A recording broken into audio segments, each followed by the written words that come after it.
Hello dear friends, dear बच्चे, आप सभी को स्वागत है उस YouTube चैनल जिसका नाम अशोका इंस्टीट्यूट ऑफ आयुर्वेद है, जहां आप सभी स्टूडेंट्स सभी विषय पढ़ सकते हैं, जान सकते हैं, अध्ययन कर सकते हैं। तो आज मैं आप लोगों के लिए 10वीं वर्ग के स्टूडेंट के लिए इतिहास चैप्टर लेके आया हूं। इतिहास विषय सेकंड चैप्टर। मैं बता दूं पढ़ाने से पहले कि मैंने सेकंड चैप्टर का समाजवाद एवं साम्यवाद का विकास का 2 वीडियो मैं 10वीं वर्ग छात्रों के लिए बना चुका हूं। इससे पढ़ने से पहले उस वीडियो के आप लोग देख सकते हो, स्टडी कर सकते हो।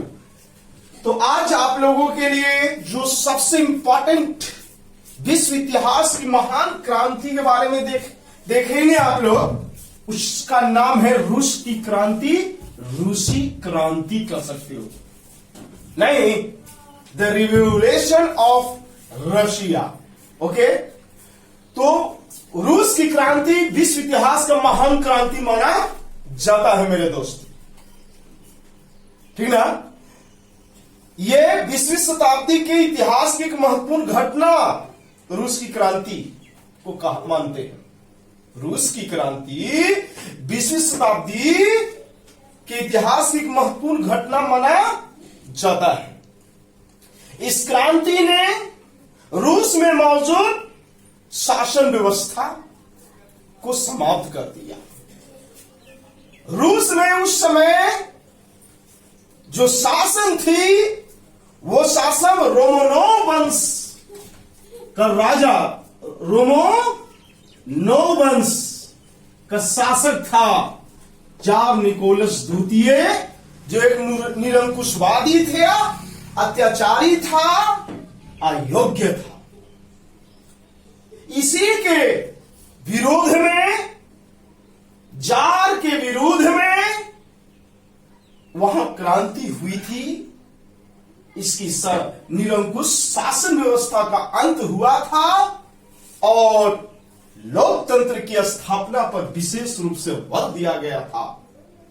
यह क्रांति वास्तविक रूप में बाल्शेविक क्रांति जब हुई, रूसी क्रांति या बाल्शेविक क्रांति, अक्टूबर क्रांति, नवंबर क्रांति, कई नामों से जानते हैं हम लोग। देखेंगे कि इसे बाल्शेविक क्रांति क्यों कहते हैं, अक्टूबर क्रांति क्यों कहते हैं, नवंबर क्रांति क्यों कहते हैं। इन सभी पॉइंट पर हम लोग डिस्कस अवश्य करेंगे अगर चैप्टर का स्टार्ट किए हैं तब।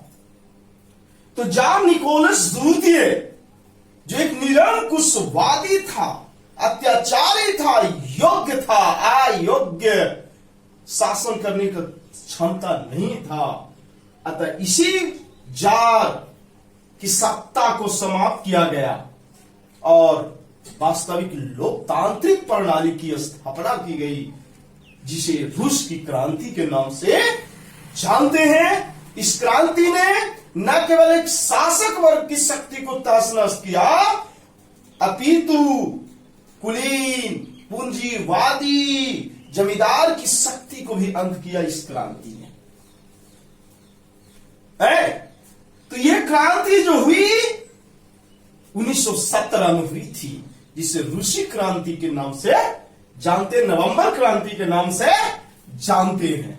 अब हम लोग देखेंगे कि जो रूस की क्रांति हुई थी, यह क्रांति का कारण क्या था। रूस की क्रांति, जिसे महान क्रांति के नाम से जानते हैं, विश्व इतिहास का सबसे महान क्रांतियों में गिना जाता है रूस की क्रांति, जिसने न केवल रूस को बदलाव किया, बल्कि इसका प्रभाव विश्व की इतिहास, विश्व के अन्य देशों पर भी, अन्य राष्ट्रों पर भी पड़ा। तो ऐसे आज हम लोग क्रांति के सबसे पहले कारण देखेंगे कि रूस की क्रांति का कारण क्या था, ठीक ना। तो रूस की क्रांति का अनेक कारण थे। मुख्य कारण आप लोगों के बीच में प्रस्तुत किया जा रहा है।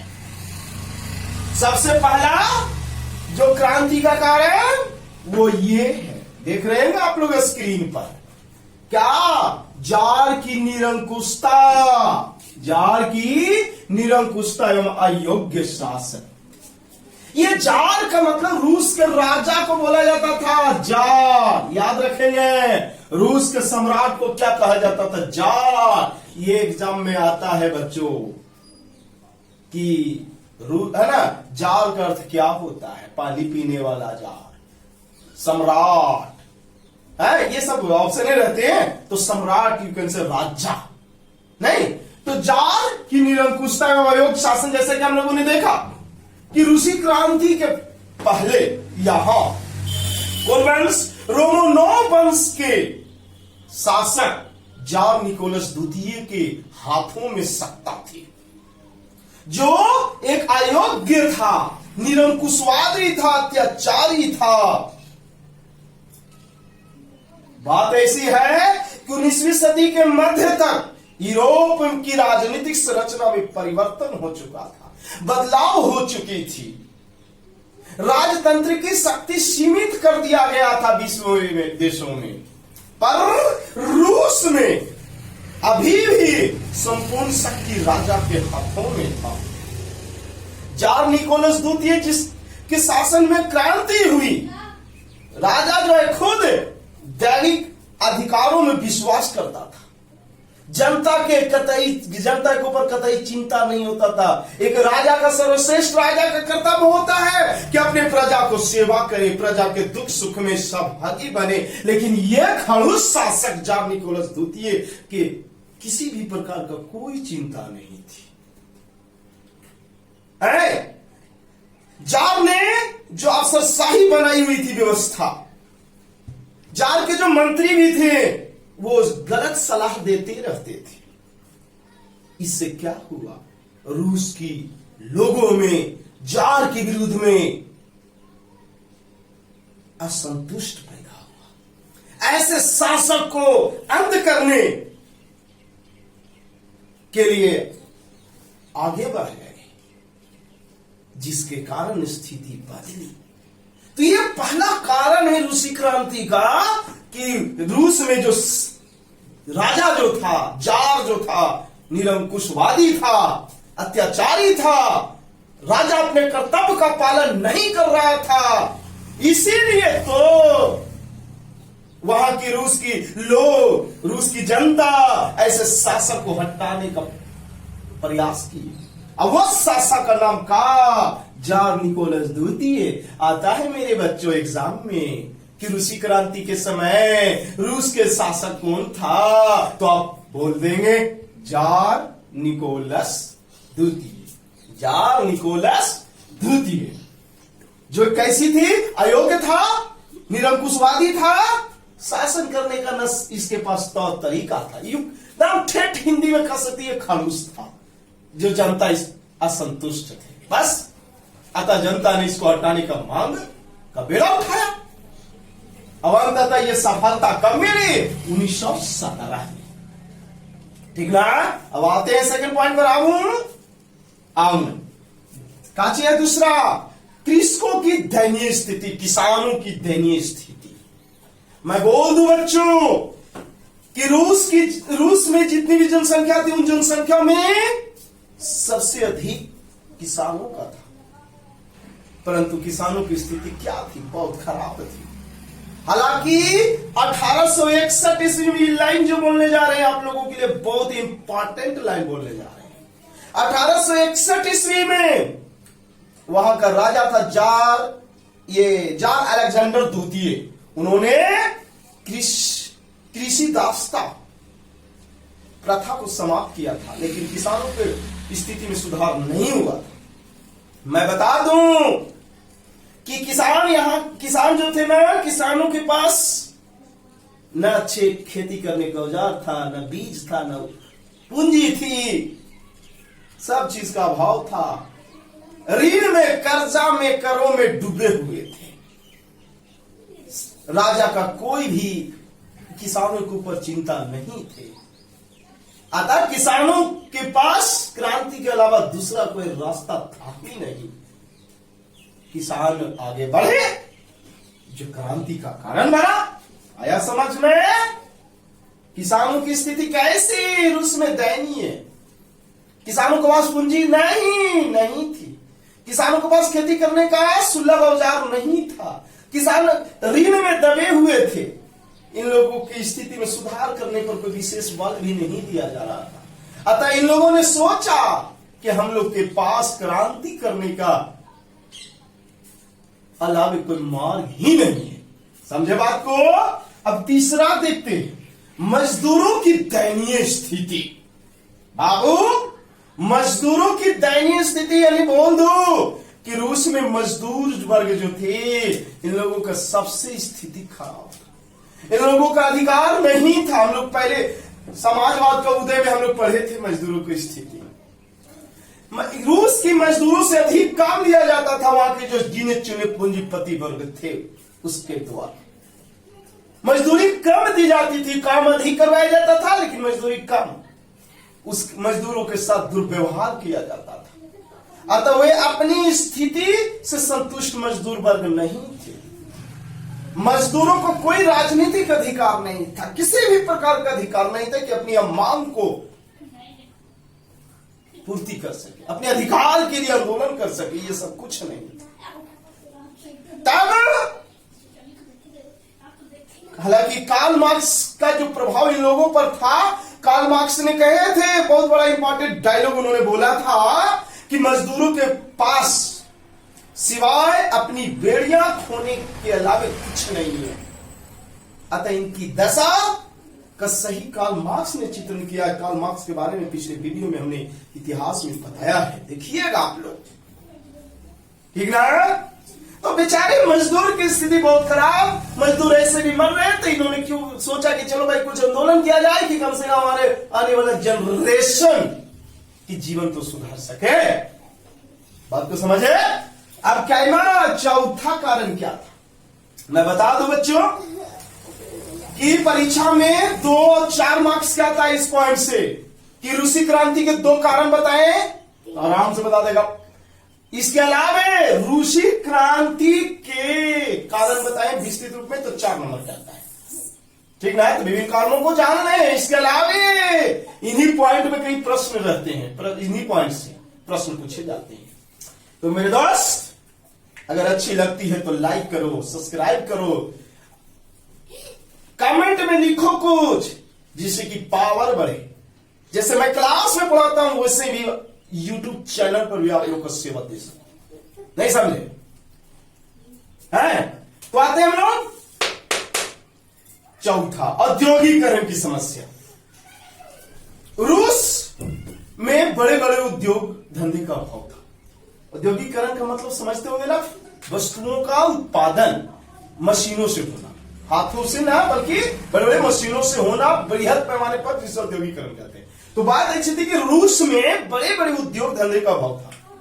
तो बड़े उद्योग भी थे तो पूंजीपति वर्गों के हाथों में था। वो पूंजीपति वर्ग जिसके पास पूंजी का अभाव था, केवल नाम का था।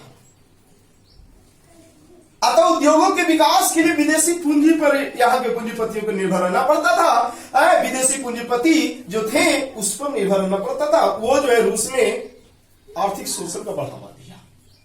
चारों ओर असंतोष ही असंतोष बच्चों। अब बताओ, जनता तबाह तो क्रांति की ओर बढ़ेंगे कि नहीं बढ़ेंगे? बढ़ेंगे। अब है रूसीकरण की नीति। यह बहुत इंपॉर्टेंट प्रश्न है। यह टॉप बिंदु है, इससे पीछे प्रश्न भी। रूसीकरण की नीति यह क्या था बाबू? तो बता दो आप लोग को, सोवियत संघ रूस में भिन्न भिन्न जाति के लोग रहा करते हैं, आज भी रहते हैं, जिनमें विभिन्न भिन्न जातियों में सबसे मुख्य है स्लाव जाति। इसके अलावा फिन जाति, पोल जाति, जर्मन जाति, यहूदी जाति, ये सब के लोग रहते थे। भिन्न भिन्न भाषा थी, भिन्न भिन्न रहन सहन था, भिन्न भिन्न त्योहार थे, पर्व थे, अपनी संस्कृति थी। परंतु रूस के अल्पसंख्यक समूह, जो जार निकोलस द्वितीय जो खड़ूस शासक था, इसने क्या किया? रूसीकरण की नीति अपनाया। अब ये है क्या भाई? तो रूसीकरण की नीति के तहत देश के सभी लोगों पर रूसी भाषा, शिक्षा, संस्कृति लादने का प्रयास किया। एक भाषा, एक रहन सहन, एक सब कुछ। अब बताइए कि अगर आपको कहे कि बताइए कि आप हिंदू है तो मुस्लिम बन जाइए, मुस्लिम भाई है तो हिंदू भाई बन जाइएगा, अपनी परंपरा को त्यागिएगा। अगर कोई कहेगा तो आप कहीं पहले उठा कर पटाखेंगे, उसके बाद जो होगा देखेंगे। नहीं तो ऐसा ही हुआ। रूसी क्रांति नीति के तहत जार निकोलस द्वितीय ने पूरे रूस में एक भाषा, एक संस्कृति लादने का प्रयास किया। इससे हुआ क्या, अल्पसंख्यक वर्गों में हलचल मच गया है। 1863 में, लाइन को ध्यान में रखिएगा, 1863 में इसी नीति के विरोध में पोल जाति ने विद्रोह भी किया था। हालांकि इस विद्रोह को निर्दयता पूर्वक दबा दिया गया था। तो कहीं ना कहीं जनता में, रूस की जनता में ऐसे शासक के विरुद्ध असंतुष्टता था जो क्रांति का कारण बना। अब हम लोग देखें क्रीमिया का युद्ध, बहुत इंपॉर्टेंट। क्रीमिया का युद्ध जो हुई थी वो 1904-5 में हुआ था, जिसमें रूस और जापान, ये इसके बीच हुआ था, रूस और जापान के बीच हुआ था। कौन युद्ध? क्रीमिया का युद्ध। बात ऐसा है कि रूस जो सबसे बड़ा क्षेत्रफल में आज भी बड़ा देश है, पहले भी बड़ा देश था, ये नहीं कि आदमी की तरह आज बड़ा हो गया, पहले छोटा था, उसे तो होता नहीं है। तो क्षेत्रफल की दृष्टि से उस समय भी बड़ा था, और जापान जो छोटा सा देश के से युद्ध हुआ। इस युद्ध में क्या हुआ? इस युद्ध में छोटा सा देश जापान ने बड़ा सा देश रूस को पराजित कर दिया। ये रूस के लिए बहुत ही शर्मनाक हार थी, शर्मनाक हार, जिसे क्रीमिया का युद्ध कहता हूं। क्रीमिया का युद्ध कब हुआ? 1904-5 में हुआ। हालांकि युद्ध हुई, हार हुई, इस हार को रूसी जनता के सामने शो नहीं किया गया। लेकिन कभी सच्चाई छिपती है मेरे दोस्त? नहीं ना, नहीं। तो यह भी एक कारण बना। फिर खूनी रविवार या लाल रविवार, ये घटना तो कोई भी बड़े लोग होते हैं ना, कहा पढ़ा इतिहास, तो कोची रूसी क्रांति, तो इससे रिलेटेड जरूर प्रश्न पूछ देंगे जो पढ़े लिखे रहेंगे वो। कि बताओ तो, पढ़ के रूसी क्रांति के बारे में पढ़ के आया तो बताइए तो, रविवार या खूनी रविवार से आप क्या समझती हो? जरूर पूछेगा मेरे भाई, ध्यान दे दो, जवाब भी दे दीजिएगा। तो बात ऐसी थी कि जब क्रीमिया का युद्ध हुआ 1904-5 में, जिसमें रूस पराजित हो गया, छोटा सा देश, किससे? जापान से। इस सर्वनाम को जनता के सामने नहीं, राजा के सैनिकों ने रखा, जानकारी नहीं दिया।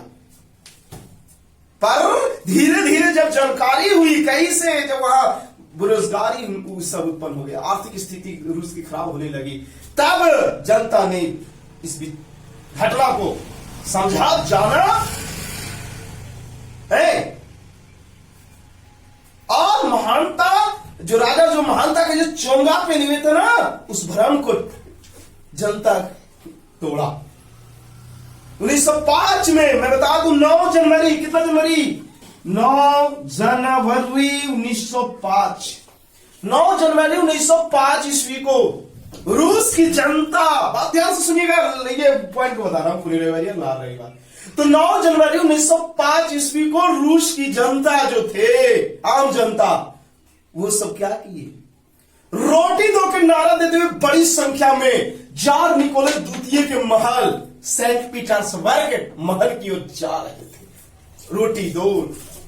रोटी दो के नारे के साथ सड़कों पर प्रदर्शन करते हुए सेंट पीटर्सबर्ग महल, जो राजा का महल थी, उधर जा रहे थे।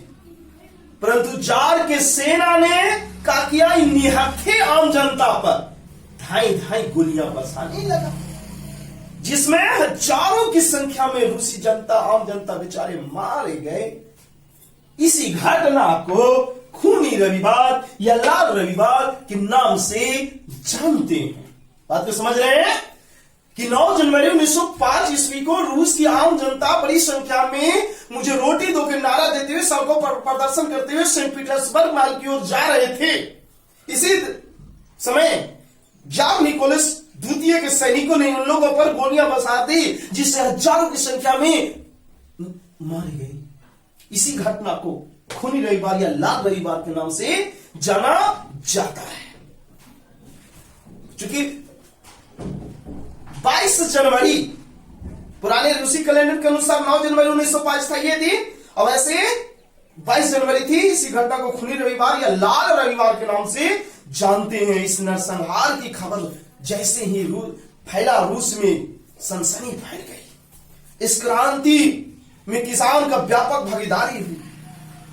अंत में जब सरकार लोग जो है सरकार पर, राजा पर दबाव बनाया, तब सरकार यानी राजा झुका और कुछ समयों तक जो है रूस की जनता के बातों को मानने का तैयार हुआ। पर 1906 तक ये जो जनता के बीच में जो संगठन बनी थी वो कमजोर होने लगा। हुआ क्या? नहीं हुआ। तो शायद रूसी क्रांति जो 1917 में हम लोग पढ़ते हैं ना, 1905 का में पढ़ते कि रूसी क्रांति 1905 में हुआ, पर ऐसा हुआ नहीं। अब आते हैं, लेकिन भगवान के घर में देर होता है, अंधेर। देखिएगा मार्क्सवाद का प्रभाव तथा बुद्धिजीवी वर्गों का योगदान। अगला पॉइंट रूसी क्रांति का। मेरे दोस्त, मेरे भाई, रूसी क्रांति इसीलिए महान क्रांति नहीं कहा जाता है। बहुत चीजें हुई है जो हर बिंदुओं को जानने की आवश्यकता है। तो रूस की क्रांति से पूर्व एक औपचारिक क्रांति भी देखी जा सकती थी। यहां लियो टॉल्स्टॉय, जिन्होंने वॉर एंड पीस, वॉर माने युद्ध, पीस माने शांति, युद्ध और शांति पुस्तक की रचना किए थे। लियो टॉल्स्टॉय ध्यान रखेंगे। इसके अलावा दोस्तोवस्की, तुर्गेनेव जैसे महान विचारक अपने विचारों को प्रोत्साहन दिया रूस में। इससे मजदूरों पर प्रभाव पड़ा। हालांकि मजदूरों पर तो प्रभाव मार्क्सवादी, क्या बोले, कार्ल मार्क्स का भी प्रभाव था। मार्क्स है ना, उनसे प्रभाव होकर मार्क्सवादी संगठन भी बने थे। रूस का पहला साम्यवादी नेता, याद रखिएगा, प्लेखानोवा पहला रूस की पहली समाजवादी नेता, जिन्होंने रूस में जारशाही की निरंकुशवादी सत्ता को अंत करना चाहते थे। कौन? प्लेखानोवा। ये पहला रूस की साम्यवादी नेता थे। इन्होंने 1898 ईस्वी में रशियन सोशल डेमोक्रेटिक पार्टी की स्थापना की थी। हालांकि 1903 ईस्वी में यह पार्टी बंट गया। एक क्या कहलाया? बाल्शेविक कहलाया, एक मनसेविक कहलाया। बाल्शेविक वे रशियन सोशल डेमोक्रेटिक पार्टी दो भागों में बंट गई। एक मनसेविक दल कहलाया, दूसरा बाल्शेविक दल कहलाया। मनसेविक दल में मध्यम वर्गों का समर्थन था, शिक्षित वर्ग जिसको बोलते हैं, बुजुर्गा वर्ग कहते हैं।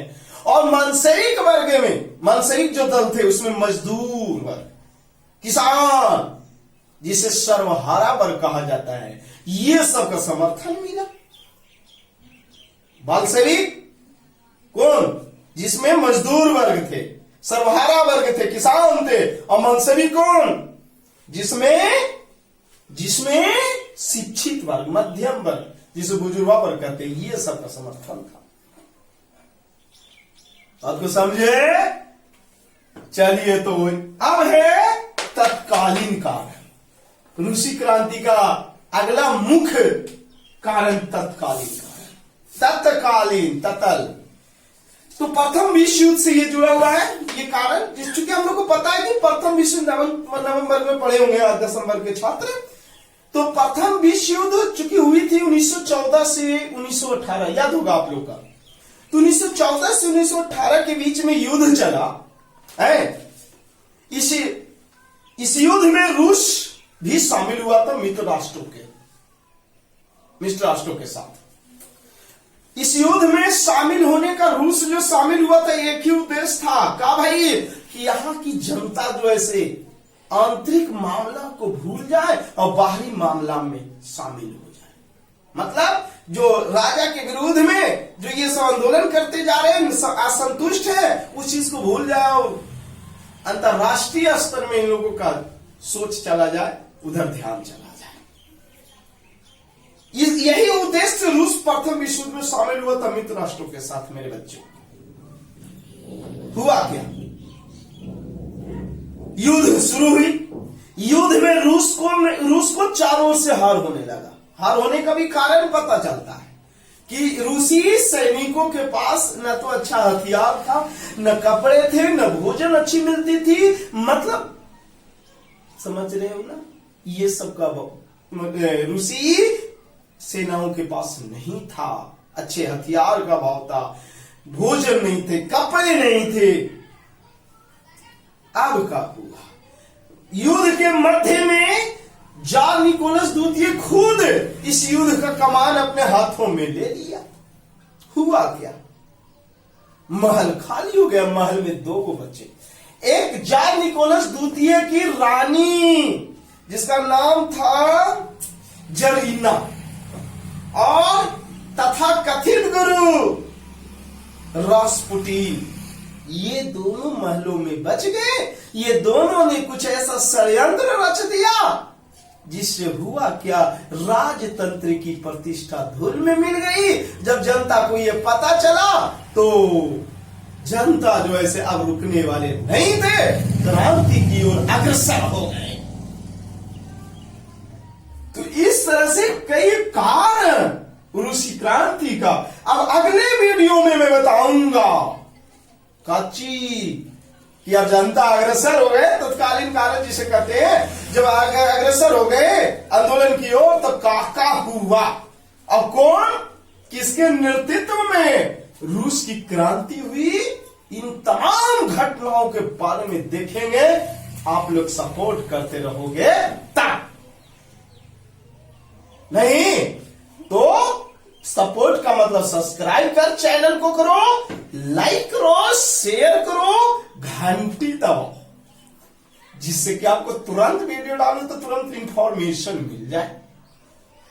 और अच्छी लगे तो कमेंट करो भाई, खराब लगे तो भी कमेंट करो भाई। मैं आप लोग को प्रॉमिस करता हूं कि जिस तरह मैं क्लास में पढ़ाता हूं मेरे भाई, आज मैं 10 सालों से पढ़ा रहा हूं बच्चों को, रिजल्ट बम्पर आती रहती है।